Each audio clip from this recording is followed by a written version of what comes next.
If you press your fingertip and it turns white, then pink again, does that mean your skin color comes from blood? Not even close. Because here's the truth. Your skin color is mostly decided by one thing: melanin.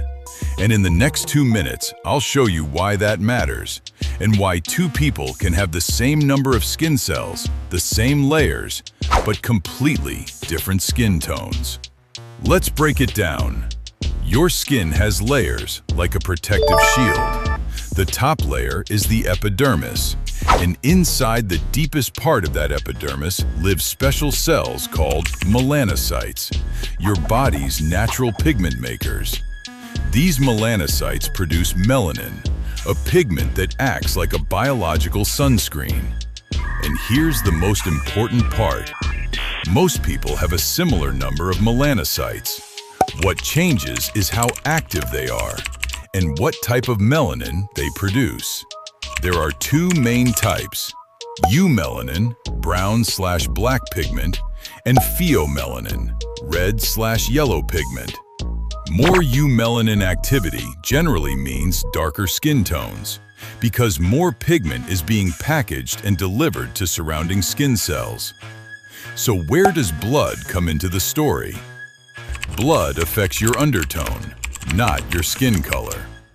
That pink or red look you sometimes see, especially in lighter skin, comes from blood vessels deeper in the skin, mainly in the dermis. That's why, when you're cold, you may look pale. When you're hot or embarrassed, you may look flushed. When you press your skin, it changes color briefly. But none of that is your true skin pigment changing. That's circulation changing, not melanin. Now, here's the twist that makes this even cooler.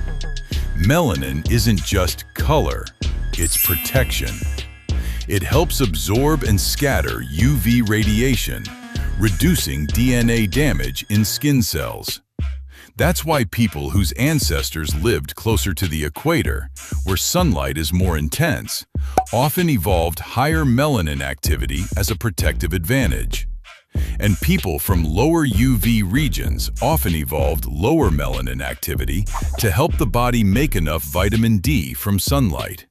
So skin tone is basically your body's long-term adaptation system, written in pigment. But let's answer the question your brain is already asking. If melanin protects you, does that mean darker skin can't get sun damage? No. Every skin tone can burn, age from UV, and develop skin cancer. The risk profile changes, but protection is not immunity. So the smartest takeaway is simple. Melanin is your built-in shield, but sunscreen is your backup armor. And next time someone says skin color comes from blood, you can hit them with the real science. Blood changes the blush. Melanin sets the tone. One last question for you. If melanin is your body's UV shield, why do you think freckles appear more after sun exposure? Drop your theory in the comments.